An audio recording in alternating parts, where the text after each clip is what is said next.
Mic's on. Mic on, okay. Good evening. I'd like to call to order the Genoa Township Board of Trustees meeting. Today is a regular trustee meeting. The date is October 5th, 2023, and the time is 6:30 p.m. Pat Meyer, will you call a roll I for will. us? Mr. Antoinette? Here. Ms. Goodman? Here. Ms. Vaughn? Here.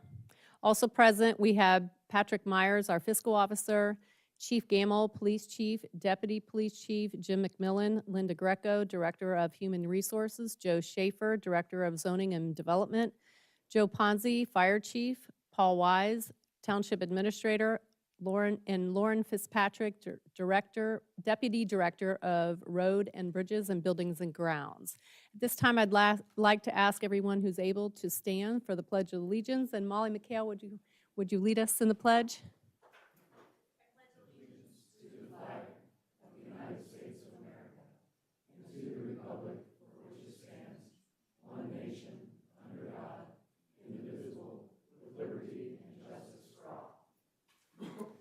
Thank you, Molly. Before we get started, I'd like to turn it over to our Fire Chief, Ponzi.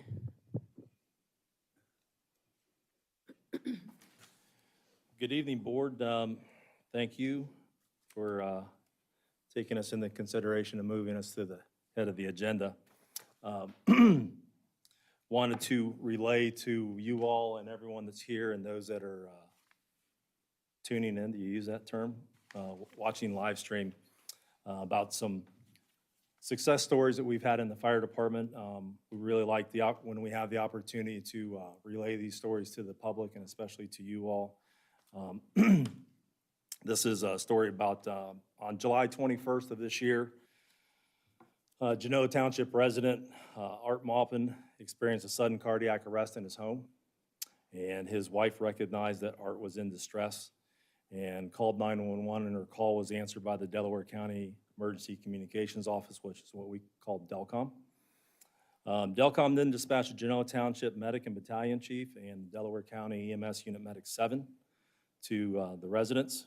Crews arrived on scene to find Mrs. Maupin performing CPR by direction that was being given by the telecommunicators at DELCOM. And the crews immediately relieved Mrs. Maupin and took over care for Mr. Maupin. Upon placement of the cardiac monitor on Mr. Maupin, he was found to be in a shockable cardiac rhythm and was immediately defibrillated, and then CPR was resumed. Advanced life support measures were being instituted by the crews. His airway was established and protected, and several rounds of cardiac supportive medications were given. While loading Mr. Maupin in the back of the medic for transport to the hospital, cardiac rhythm change was noticed, and he was transported to St. Anne's Hospital for an advanced level of care. Upon arrival at St. Anne's Hospital, Mr. Maupin now had a good, what we call an organized heart rhythm. He had a pulse and an acceptable blood pressure and was beginning to breathe on his own again. I'm happy to report that Mr. Maupin has been discharged from the hospital, and he and his wife have visited us and the crew that gave care to him, and some of those folks are here this evening, and I'd like to call those folks up as we talk about this. Captain Craig Downey, firefighter paramedic Mike Gertie, firefighter paramedic Tony Chris, and firefighter paramedic Ron Delosier. We were really hoping, that we would have the chance to invite Mr. and Mrs. Maupin to this evening to be part of this ceremony. But due to Mr. Maupin making such a remarkable recovery, he and his wife are on vacation in Italy. And sorry, he can't be here tonight, but he did say, we may be on vacation. We're like, well, we understand. So with that, I would like to present to Captain Downey and firefighters Gertie, Chris, and Delosier our departmental Distinguished Life Saving Award and the ribbon that they wear on their dress uniform. So if you would just give me one moment, please.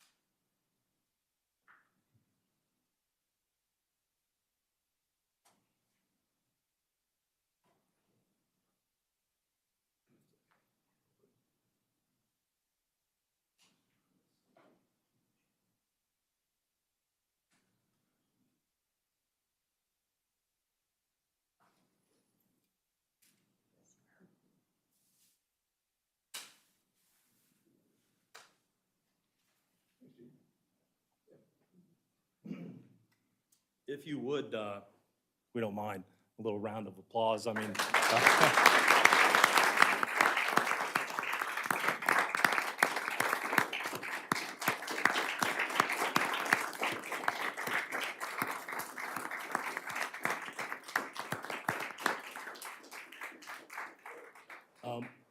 in closing, I just want to say that this is a testament to the hard work and the diligent training that the staff perform on a daily basis to be ready to answer the call. I actually have a really short statistic that's really interesting for this year that I wanted to relay to you all. In 2023, we have a 40% overall witness and unwitnessed cardiac arrest survival rate so far this year, as opposed to 7% for 2022, last year. Bystander CPR is up 87% from 28% last year. Last year in 2022, we had 15 cardiac arrests in the township, and to date, we are at 10 so far this year. And just as a point of order, survivability of a cardiac arrest outside of a clinical setting, a hospital, is nationally 9%. So these people are the ones that are giving the residents the opportunity to survive those events, and their efforts are greatly appreciated. Thank you. Thank you.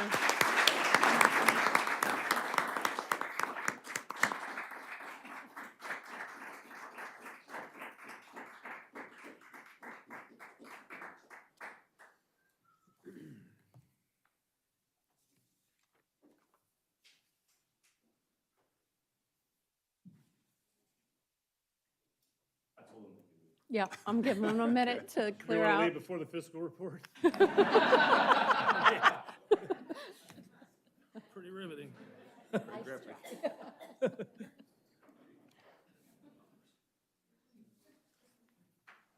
answers that. Yeah.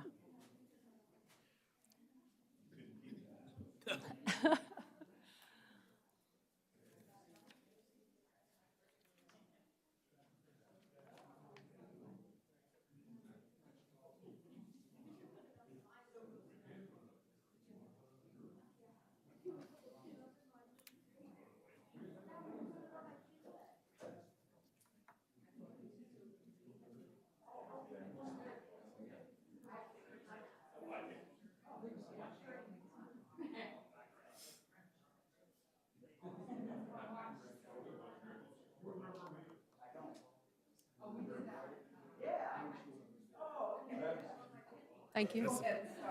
Yep. Socializing. All right, Pat, he's shooing them out. Ready? Yes. I just have a few things for the trustees tonight. First, I would ask for approval of the September 7th regular trustee meeting minutes. Okay, I'll move to approve the September 7th, 2023 regular trustee meeting minutes. Do I have a second? Second. Discussion, roll call? Mr. Antonetts? Yes. Ms. Goodman? Yes. Ms. Vaughn? Yes, motion carries. Okay. And then, as presented, I have some supplemental appropriations out of the Road and Bridge Fund, the Fire Fund, the Parks Fund for Parks Medical.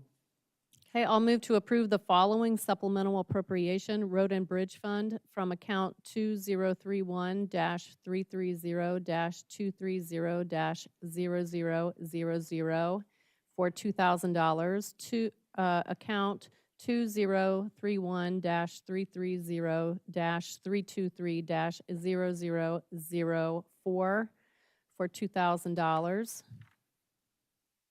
Account 2031-330-420-000 for $4,600. Account 2031-330-360-0000, $4,600. Fire Fund from account 2192-930-930-0000 for $10,000 to account 2192-760-740-0000 for $10,000. Parks Fund from account 2171-930-930-0000 for $5,000. Account 2171-610-314-0000 for $1,300 to account 2171-610-221-0000 for $6,300. Do I have a second? Second? Discussion? Roll call. Mr. Antoinette? Yes. Ms. Goodman? Yes. Ms. Vaughn? Yes, motion carries. We've moved that money. I need to approve permanent appropriation amendment from the Internal Service Fund medical increase, and then from Parks Fund for medical increase fund. Okay, I'll move to approve the following permanent appropriation amendments. Internal Service Fund, medical insurance increase in the amount of $25,000. Parks Fund, medical insurance fund increase in the amount of $25,000. Do I have a second? Second? Discussion? Roll call. Mr. Antoinette? Yes. Ms. Goodman? Yes. Ms. Vaughn? Yes, motion carries. And then one more thing to tie all that together is approval of the purchase order for medical insurance. Okay, I'll move to approve the following purchase orders. Medical insurance, blanket purchase order for $25,000 for medical parks. Do I have a second? Second? Discussion? Roll call. Mr. Antoinette? Yes. Ms. Goodman? Yes. Ms. Vaughn? Yes, motion carries. Trustees, just one comment about the last transaction. The Parks Fund is getting dangerously low on appropriations and cash. So Bob Matthews and I instructed all, we're capped out on expenses for the rest of the year. We're dangerously low, and after discussions with the fiscal office today, we're going to have a hard time next year at the beginning of the year trying to survive until we get the new funds, and hopefully the levy will pass and we'll have funds to utilize. But the park fund is dangerously low. We've had a very active year this year on expenses and amenities added. So I'm just letting the board know that financially, we're going to have to do caution from here on out to make sure that we have expenses for medical claims, et cetera, for personnel moving forward until our disbursements made in the spring. Okay. Do you have a We question? had a few unplanned expenses for the parks themselves. Were those major contributors to this low funding? Typically at this time of the year, it's good to have a little buffer that we could call upon, but yeah, with the amenities added this year, and we had a lot of public demand for good additions at our parks, and some of the contingency fund, well, all of the fund has been depleted on those amenities this year. So luckily, we're messing with some other funds, trying to squeeze them to gather up funds for the medical here, the purchase orders needed, because it's been tough this fall trying to scale back. So I'm just letting the board know we're going to work conservatively in parks the rest of the year. Okay. Thank you. Next, couple things. First, the Records Commission met at 6 o'clock. You guys missed that one, too. So we have redone the policy for public records. It was 26 pages long. There was a lot of stuff that didn't need to be in there. Donna spent a lot of time consolidating that. And then we also redid the records retention schedule. And that's been kind of modified to the extent of making it more organized by department and so forth. We are recommending to the board to adopt that. However, not until which time you've had more time to review it. The three of you review it, and we'll act on it in November if action needs to be taken then. You may come back and say, make these changes first, and we'll discuss those. Or if you take it as accepted, we can take care of it next month. But we did meet today and take care of that. Lastly, for me, the Delaware County Foundation, we met with Susie Bibler. I think you all received an initial draft of the agreement to do the fund with Delaware County Foundation for, as we've talked many times as a team here, bringing in donations and having that managed, being able to do some things that we don't typically do in normal fund accounting and so forth. So you have that draft. Don't expect action on it tonight. There was a couple little corrections we're making and some verbiage, but we want you to look at that, and we can do that in November as well, but I wanted you to have that, okay? Sounds good. For me, I think that's it. Unless you have questions of me. That's it. Public comment? Anybody here to speak during public comment? Hi, my name's Todd Goodside. I'm representing the Delaware Public Health District. I just wanted to let residents know that this year, on the November ballot, you'll see a levy renewal for the health district. That amount is not increasing, and it hasn't increased in 40 years. It's $1.42 a month for a $100,000 house, and that money can only be used for programs and services such as food safety inspections, sewage and plumbing inspections, vaccinations, birth and death certificates, car seats and cribs, healthy eating programs, and, as we know recently, emergency response like COVID, and a bunch of other services. So just want to let everyone know that'd be on the ballot, and it's just a renewal this year. Thank you, Todd. Todd, thank you, by the way, for the spraying of the mosquitoes in our township. We appreciate that. Anyone else? Public comment? Okay, seeing none, we'll close public comment. We'll go on to trustee comments. Anybody have anything? I have just one. 3 or 4 years ago, I was the liaison to the Parks Committee, and at that time, we worked on a Parks and Trails master plan, and part of that was to set up what we wanted to do should a levy pass, and we were very fortunate that our residents passed that levy with overwhelming support. And I just wanted to note that clearly, those were good decisions. The other night, I had an opportunity to stop right out here at our own administration park, and I talked to a number of the parents that were out there. There were 3 sets of parents out there and probably 8 or 9 kids all running around, happy as little clams, having a wonderful time. And I talked to the one mom, and she said, "We enjoy this park so much that my son is here for the second time today. He begged to come a second time." So I just wanted to thank the residents for their support and the Parks Committee, the current one and past ones, for their foresight in what they did. It obviously was a very good decision, so. Thank you. I just have one item. I would just like to thank Diana Ferguson. She's a resident who volunteered to take care of a couple beds at the entrance of Freeman Park this season. And unfortunately, she's not going to be able to do it next year. So I just want to, and not that I wouldn't have thanked her anyway, because she worked her tail off at the beginning of the season, weeding it and planting new plants in there and grooming the current plants in there. And our team mulched, I believe, but she's been caring for it all season. So I thank her for her service and dedication to that park. You have anything? Nope. Okay. All right. Next, we will go on to administration. Good evening, Board. I do not see Mr. Belcastro in attendance this evening, unless he's hiding somewhere in this, no? If he shows up late, we'll see. deal with him? We'll see what we can do. Okay. The next up on the agenda is the request for an easement from Delco Water. We have several representatives from Delco here, namely Brian Coughlin, who's a township resident, who's the CEO now, right, of Delco? Chief Operating Officer. So I'll come up to the mic and explain their ask to the board on the new water line expansion project. Okay.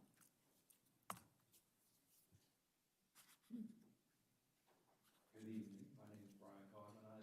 As Paul indicated, I am the Chief Operating Officer at Delco Water, also a township resident. So the request is, we have been working for a number of years on identifying a site for a new 2 million gallon a day, or 2 million gallon water tower.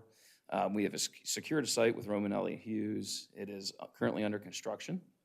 The vertical portions of that are starting to go up today. So you'll start seeing that rising above the tree line there. That said, we also need the transmission lines to fill that water tower.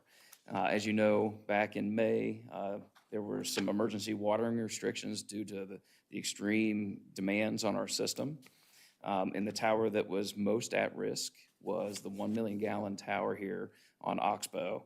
It was the one that was going to be the first to run out of water.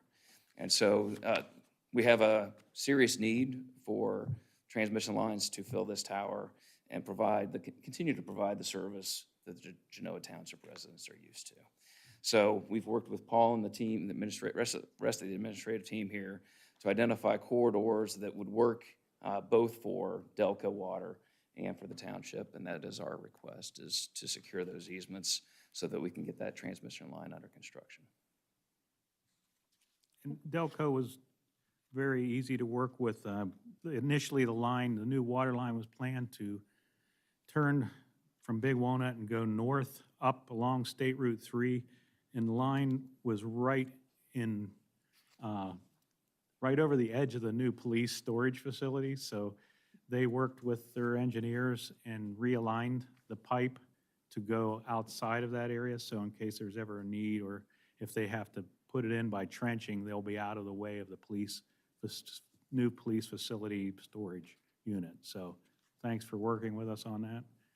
So the line will go up State Route, from Big Walnut up State Route 3 and across over to the Vinmar area with a new tank.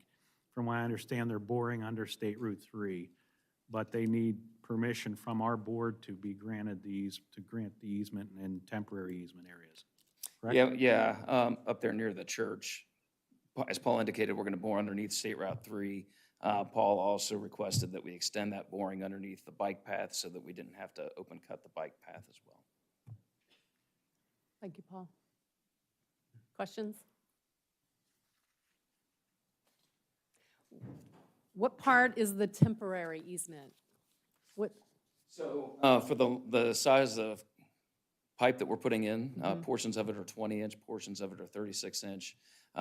We need space for the equipment to be off the roadway, to move up and down, and to stage materials, but that's very temporary and short-term. okay, thank you. Will that require any clearing? There are some clearing, and we have paid $123,000 in wetland credits to the wetland bank to offset some emergent and woody wetlands that will be compromised in sections as part of the project. The emergent wetlands would all be restored to a previous state. Anything else? Okay. I'll move to approve water line easements with the Delco Water Company along Big Walnut Road and State Route 3, and authorize Township Administrator Paul Wise to sign the easements on behalf of the board. Do I have a second? Second? Discussion? Roll call. Mr. Antoness? Yes. Ms. Goodman? Ms. Vaughn? Yes, motion carries. Thank you for being here. Thank you for working with us. Much welcome. appreciated. Thank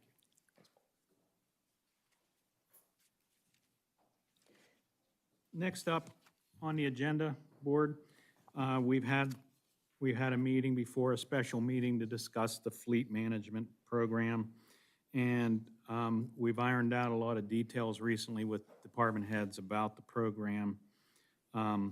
This evening, it looks like a great program. We got a lot of good, positive comments from residents on this who are familiar with fleet management, and also some of our difficult financial residents who are watchdogs of fiscal activity in the township, Mr. Byrd.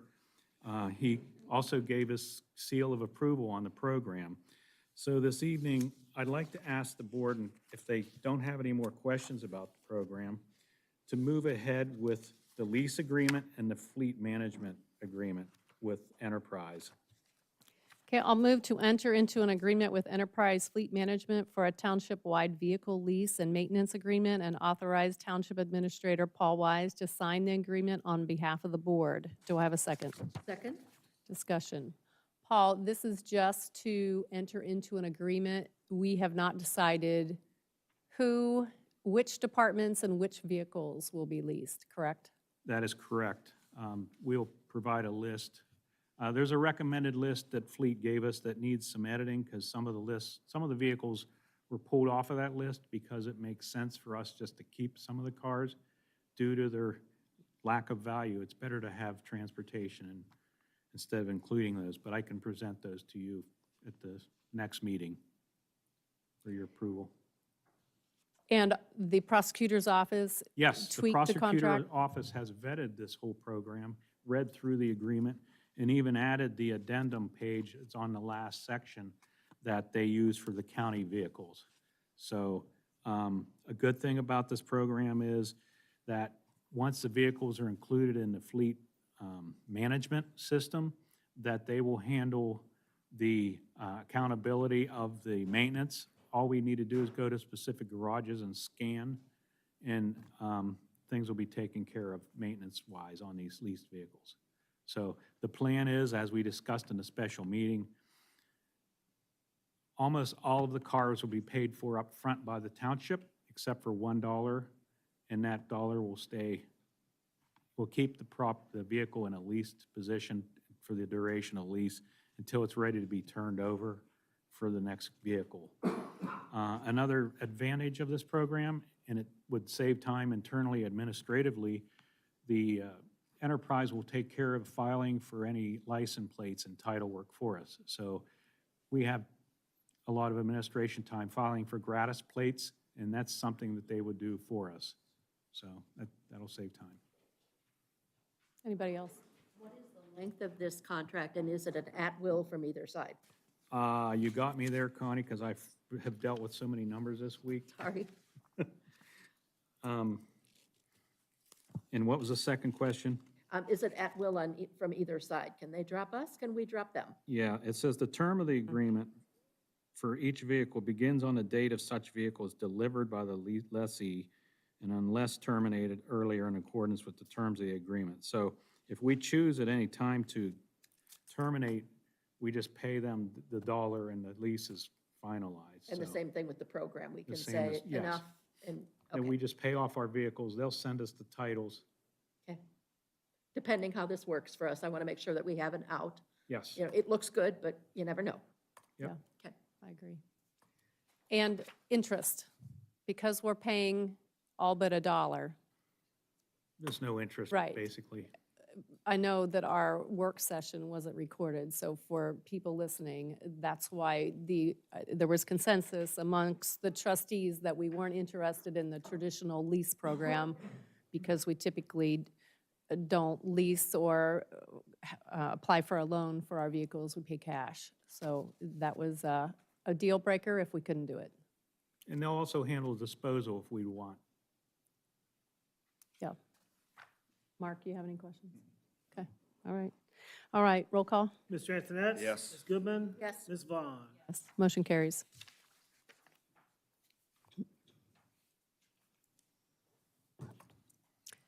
Next. Let's see. Paul, is that it for you? Looks like police. Oh, you're police. I see police and I think it's Oh, the police, police but that's you. Okay, yes. So next up, I'd like to request the board to approve change order number 2 on the police facility. If you got my information that I sent you pre-meeting, you could see that after the demo, the project was done, a crack appeared in the concrete block. And so for a very reasonable price, we can do a change order in the neighborhood of $7,480 that will take care of the situation and fix it according to structural engineer specifications. So we had a structural engineer come in and look at this, and they recommended the toothing of concrete blocks. So I'm asking the board approve this change order this evening. Okay, I'll move to approve change order number 2 and authorize a purchase order in the amount of $7,480 for wall repairs on the east-west perimeter at the old police station and authorize Township Administrator Paul Wise to sign the change order. Do I have a second? Second? Discussion? Yeah. Quick question, do we know what the cause was? I think the fact that the building was piecemealed together where it was a pavilion, it was a garage, they just sandwiched block next to each other and it's held in place for years because it had block holding it. So the minute the outside walls were removed, it's starting to buckle outward. So we're just doing our due diligence so we don't lose that back wall. Great. Roll call. Mr. Antoinette? Yes. Ms. Goodman? Yes. Ms. Vaughn? Yes, motion carries. That's all I have, Board. Thank you. Next, I'll move it over to Lauren with maintenance. She can have a microphone. Oh, I thought since you were here, I could, do you want Oh. to take care of this? Since you're here? I Okay. didn't know you. Sorry didn't to know put you were on the coming, spot. so- No, I'll take care of it. Okay, this evening, I'll take care of this. So we've had a truck in the shop being analyzed. It's a 2014 F-550. It's a one-ton dump truck. This truck to replace is probably now in the $120,000 or higher range. And so the engine blew on this truck, and so we've been waiting on a new engine to come in. But the estimate to repair is $16,212.77. And we thought it would be in the best interest to get this truck repaired and then put it back on the road before winter comes. And I'm asking board for a approval of a then and now purchase order to Delaware County Diesel. Okay, I'll move to approve a then and now purchase order to Delaware County Diesel Repair in the amount of $16,212.77 for an engine replacement in the 2014 Ford F-550. Do I have a second? Second? Discussion? Roll call. Mr. Antoinette? Yes. Ms. Goodman? Yes. Ms. Vaughn? Motion carries. Next up, we've been notified by the county, since the township wants to keep doing the inspections for driveway and culverts in-house, they're requesting a resolution by the board stating that fact. And so Donna's worked with Chrissy and Bob about the language for this, and basically it'll take a motion that I'll just need to pass on to the county engineer. Okay, I'll move to authorize the Genoa Township Maintenance Department to issue right-of-way permits and conduct driveway and culvert inspections on Genoa Township roads with the Genoa Township. Do I have a second? Second? Discussion. Roll call. Mr. Antoinette? Yes. Ms. Goodman? Yes. Ms. Vaughn? Yes, motion carries. Is that it for maintenance? That's all for Bob. Thanks. I'll turn it over, Chief Gamble and Police. Good evening, Board. I have two items. First is to accept the retirement notice of Detective Mike Riley as an active police officer effective December 31st, 2023. I know your script says the 29th, but that's his actual last working day. It's actually effective December 31st, 2023. Mike will be retiring after 27 and a half years of service to the township, and then he's going to start the position you approved as a civilian IT for us. He's done a great job as a detective, as a police officer, and he's served the township faithfully over that time. And we're going to miss him as a police officer and detective, but we're going to welcome him back as IT specialist. Okay, I'll move to accept the retirement of Detective Michael Riley effective December 31st, 2023. Do I have a second? Second? Discussion. Roll call. Mr. Antoinette? Ms. Goodman? Yes. Ms. Vaughn? Yes, motion carries. Next item is we're requesting a resolution to purchase 22 pistols with red dot sights and holsters for them. Total purchase will be $18,844.36, replacing current sidearms and holsters for everyone in the department interested in the equipment. Not everybody wants the pistols, and we have a couple officers retiring, so they don't need them. We will trade in our current pistols to help offset the cost of the equipment upgrade. we sent you a video with a little bit further in-depth discussion of the pistol itself. I didn't want to do a demonstration in here with it. I have Sergeant Sean Combs in here, who's our instructor for it, if you have any further questions on it. But basically what it does is, as the officer peers through the sights, they'll see a red dot that they can use to aim with. It's not the red dot that suspect would not see the red dot. And the overall goal is to improve accuracy, which is a pretty good thing. It's something we want to strive for, is accuracy, should we have to use our firearms in the line of duty. So we're going to be using our trust fund seizure money from drug cases for this. And so it's not taxpayer funds. Seizure funds are not allowed to be used to replace budgeted items, and this purchase was not included in our 2023 budget, and we were looking for something to use our drug seizure funds on So this is a perfect opportunity for that. That's all. Want Sergeant Sean come Combs? up? Yeah, just a little, the trustees have the information, but the Yes. public doesn't. So Absolutely. if you wouldn't mind sharing a Yeah, little so bit. essentially, my experience with red dot pistols goes about 2 years. I'm an instructor now. I was a little slow to it. This kind of came up about 8 years ago is when I first started seeing them. I go out throughout the state. I was actually teaching today for the state organization that I do. And so I see a lot of officers in the state of Ohio. And about 2 years ago, I noticed about 50% of the officers coming to the classes started having these red dot pistols. So I realized I needed to get involved and enhance my knowledge and see if there's really anything about that. And so I went to a couple classes myself, really got to understand them before becoming an instructor. And what the red dot pistol does is it helps the individual see and process information better. They don't have to be worried about trying to find these little obscure, non-glowing sights on the pistol. And what happens is the human eye has to see the individual, recognize them as a lethal threat, then go back to the front side of the pistol. That ocular lens has to shift, which under stress doesn't always happen. Line it up with the rear sight, go back to the front sight, and fire the gun. And so that's a process for every shot that has to happen. And what we need to do is make sure that that suspect is still a threat, because just because lethal force is authorized at the initial application of force, we are obligated to stop that force when someone becomes compliant or is no longer a threat. There's been cases in the last year to a year and a half in Ohio where that's become an issue. Officers have began shooting, and at the time of the shooting, it was absolutely justifiable, but because of the amount of time and the number of rounds fired, it became excessive. What the red dot sight does is you never shift your focus from the suspect. You see them moving in real time, so you can move the pistol in real time if you still need to engage. You also see what they do. So if they become a non-threat, you can come off the trigger much quicker because you're processing less focal planes. So the suspect is a focal plane, the front sight and the rear sight. So the human brain has to process all three of those in relation to each other, where with the red dot, you always focus on the suspect or the target, and the red dot presents, and it just superimposes itself. The other great thing that it does, because it's glowing, it's a little quicker. So we want to train our officers. One of the rules of firearm safety is never point a gun at something you don't want to shoot. So we don't want our officers pointing their guns at people that aren't a lethal threat yet. But when they become one, it's quick, right? Even the Supreme Court says when we have to, these are rapidly evolving, quick, split-second decisions. And having that glowing sight, when it becomes a threat, now they can bring the gun up and apply force much quicker to save their lives or somebody else's lives, and then see when they need to come off that use of force. So kind of in a nutshell, that's the great benefit of the red dot sighted pistols. Perfect.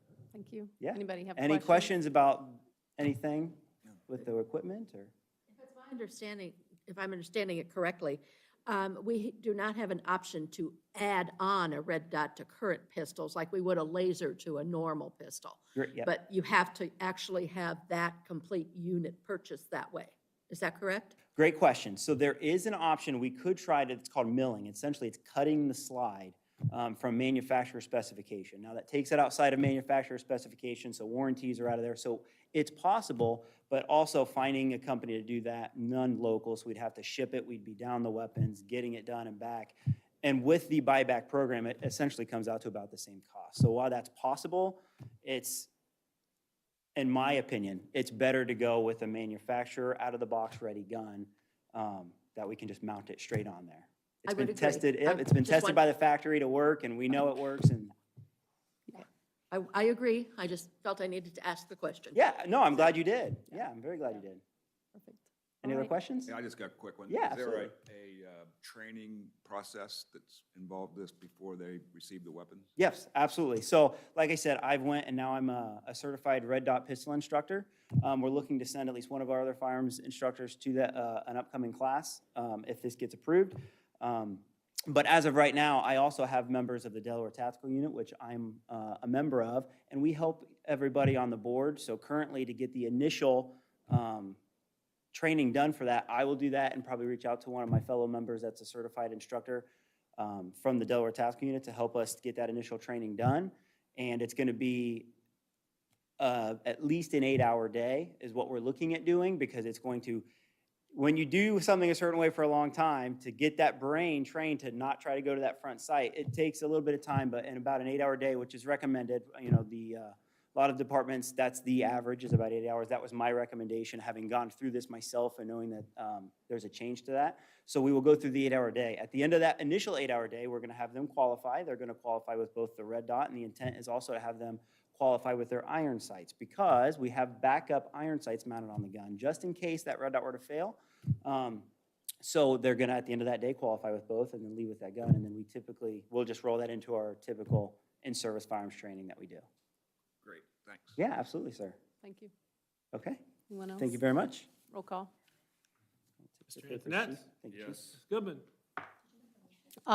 Sorry, I thought I thought you- did.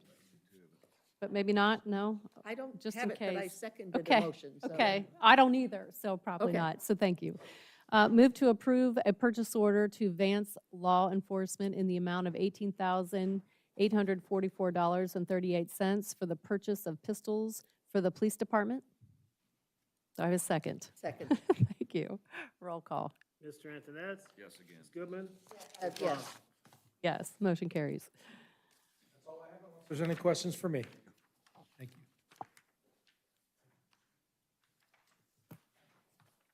Next, we have Linda with insurance. Okay, good evening, everyone. I just wanted to take some time this evening just to kind of give you projections for 2024. I think everyone realizes that we've been having larger than normal claims coming through, increases to all of the departments for their budget for medical this year. And I can tell you that I've given you two forms there to look at. The first one on top would be the year-over-year comparison. It goes back and shows you what we've done every year. This one goes back to 2018. We actually started sometime in 2017, but 2018, 17, 18, 19, we had kind of a rough start. But since that time, we have run incredibly low. We have done better than I think we could have anticipated. So I just have to mention that being self-insured, we're going to expect to have years that don't work out that way. This is one of those years. This is going to be our first really big year that we've had. If you look at the difference in cost from 2018 to 2023, you can see on the very right-hand side where we were running. We have run as low as under 5.6% of what we projected to be our premiums. This year, we're running at 48.7%. Currently, it's 46%. These numbers all are changing. We still have 1/4 of the year to go through. So these numbers are a little bit earlier than right now. But in lieu of that, I've got also the current medical analysis for our plan. That's the second page. So that's going to show you at the very bottom what the difference in cost is going to be. If we're running 48% or 46% over right now, we are anticipating that hopefully for 2024, an increase of say 22 to 25% in our projection will probably cover it. The claims this year have been really excessive. Last year, we had what large claims are considered to be $20,000 or over, and last year we had 13 of them. This year, we have 23 of them. 6 of them are what would have been lasered had we not found a company that gave us no lasering this year at all. So we have nobody that was lasered. They are paying everything over the regular amount, not the laser amount. And they also gave us the, in that last year's plan, they said that they wouldn't go larger than 55% increase for us, which is not unusual for a stop-loss company. Currently, we're negotiating with them. We're at 45% increase with the stop-loss, which would be our largest fixed number. That could change. We still don't have all the numbers in for this month, and it'll take that before we can actually make a decision with them. But they are offering that again with no lasering, which I have to tell you, no lasering this year was a huge plus for us. That would have been an additional easily 200, 300,000 that would have, that we would have come across. We are in deep enough that we may even hit the aggregate for the stop-loss company. So I have talked to the departments already, suggested to them to maybe increase their budgets by 25%. That will be up to them. Some of them already did that last year, just knowing that there were increases everywhere, especially in the medical field. So I don't know if you have any questions. This is the same form I give you every year. It's pretty clear that this year has been much higher than the past years. So 46% increase, we're suggesting to set our projected rates for '24 at 22% over last year's. Are there any questions? No, you'll give us an update in November? I can give you an update. It's going to be very close to this. What I will be able to give you is what the actual stop-loss increase is going to be. We are still, just so you know, in dollar amounts, probably Pat has a better idea than most people, but we have run so well that what we consider to be our reserves, even though these are projected numbers that we deal with, we're probably, our reserves are probably holding maybe $1.3 million. So we're way ahead of the game for this much time as we've been in it.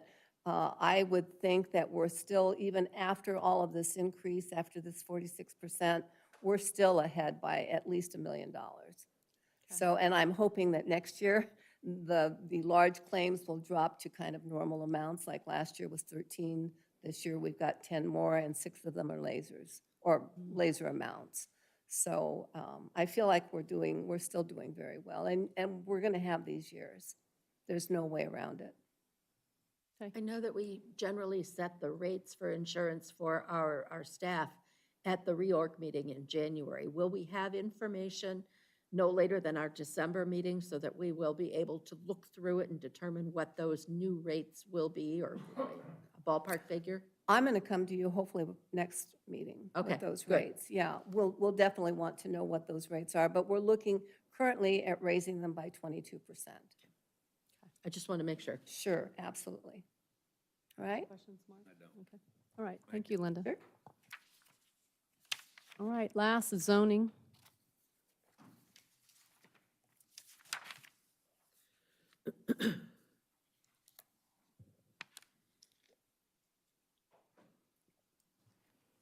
Good evening, trustees. One item on your agenda this evening, just the opening and continuation of the hearing for the Mira Luna rezoning request. However, as I'll get into in a moment, we don't want to go straight into the motion as we're going to need to talk dates. Yep.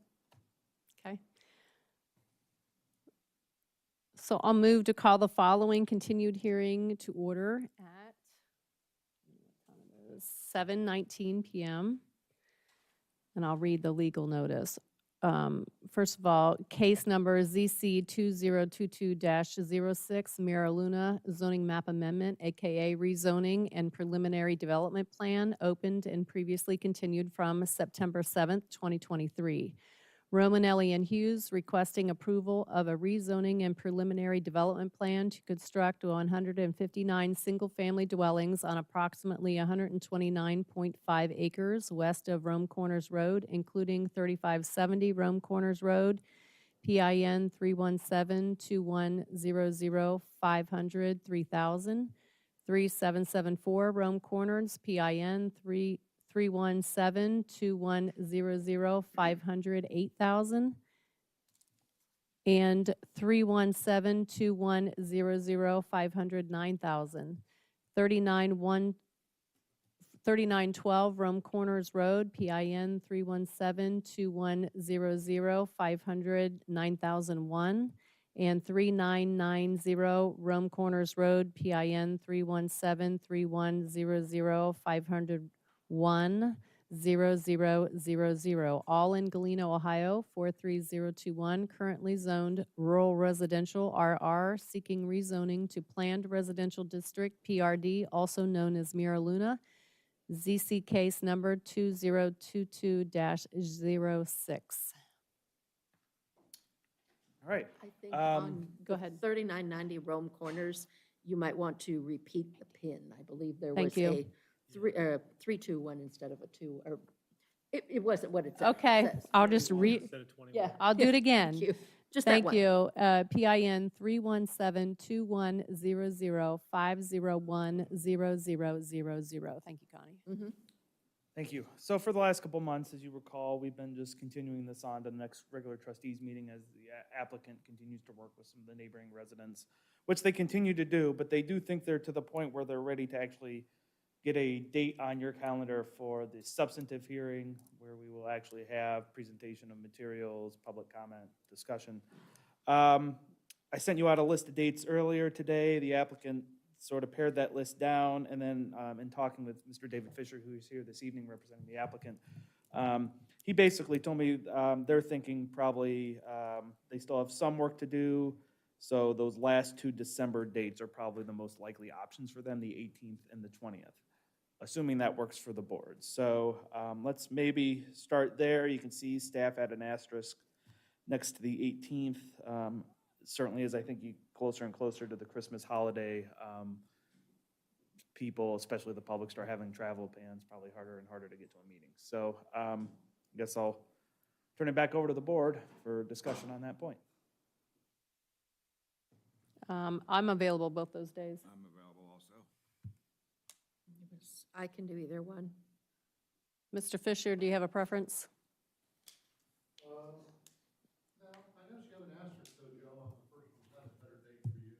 Yes. Let's do the 18th. In taking into consideration what you said, Joe, the closest, the 20th is even closer to the holidays, so the 18th, I think, would be best. The 18th is a Monday, just for everyone's Yes. edification. All right, So I'm assuming Monday, the 18th, 6:30? yes. All right, and then the other thing they just need to know is when you want to have, if they do end up changing the plans, revising anything, what date you want that. In a conversation we had earlier today, I told Mr. Fisher, bare minimum 2 weeks, but ideally 3 or 4 weeks ahead. So that would either be, like, bare minimum would be December 4th. Ideal would be, I think that's around November 27th. Mr. Fisher, do you have a, You want to? I'll just. I think that week after Thanksgiving's fine. But I think people are going to be gone over Thanksgiving, so maybe let's look here, see what that date would be. is Thanksgiving's November 23rd? Yeah. Well, the 28th or 29th, something like that, give people a couple of days to get back from And Thanksgiving. I'm even thinking December 1st. That's fine. Yeah, that's good. Is that Yep. good? Okay, That's- December 1st. That's perfect. Yep. Do I need to say that anywhere?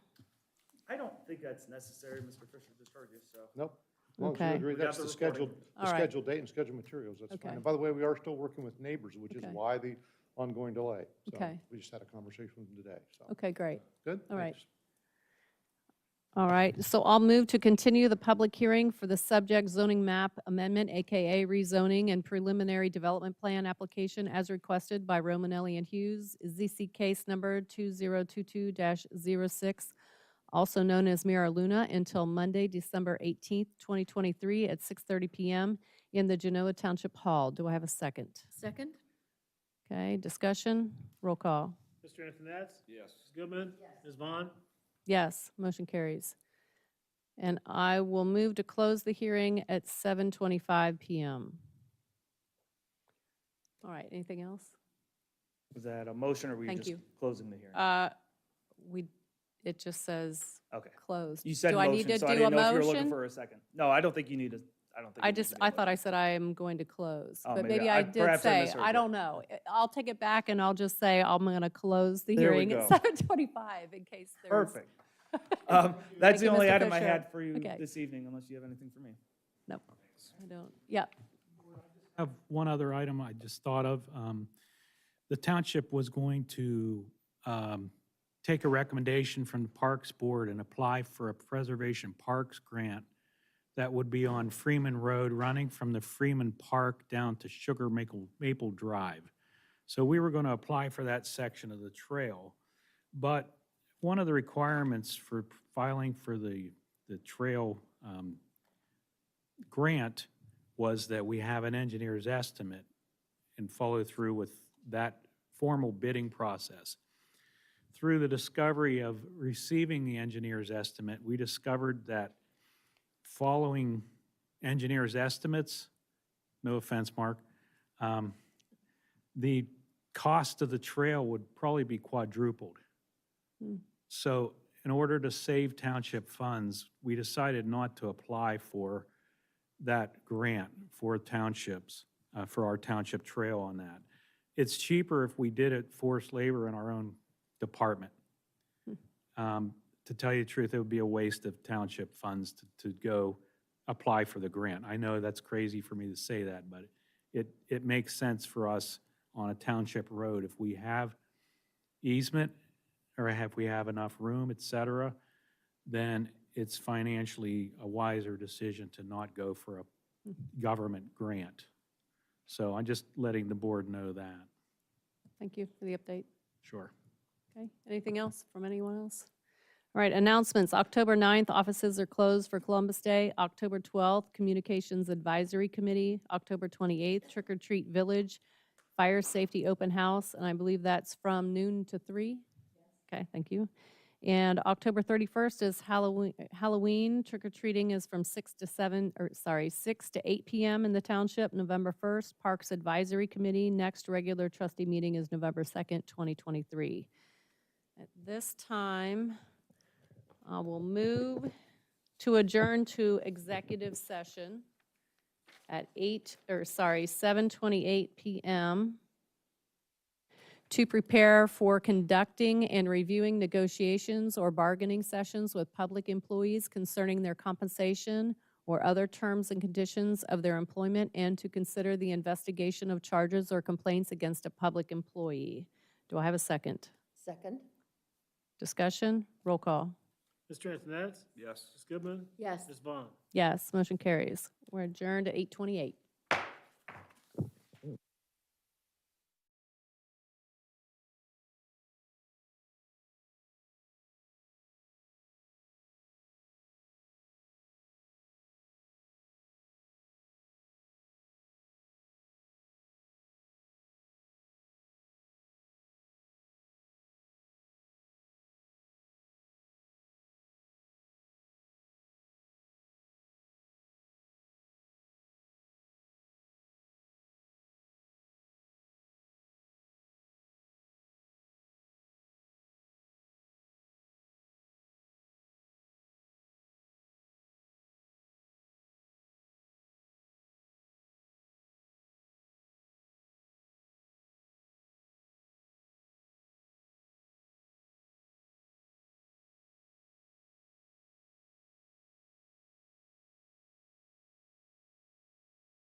Okay. I'll move to return from executive session to the regular trustee meeting at 8:46 PM. Do I have a second? Second? Roll call? Mr. Antoinette? Yes. Ms. Goodman? Yes. Ms. Vaughn? Yes. Motion carries. And if there's no more business to come before the board, I will move to adjourn this meeting at 8:47 PM. Do I have a second? Second? Roll call? Mr. Antoinette? Yes. Ms. Goodman? Yes. Ms. Vaughn? Yes, we're adjourned at 8:47.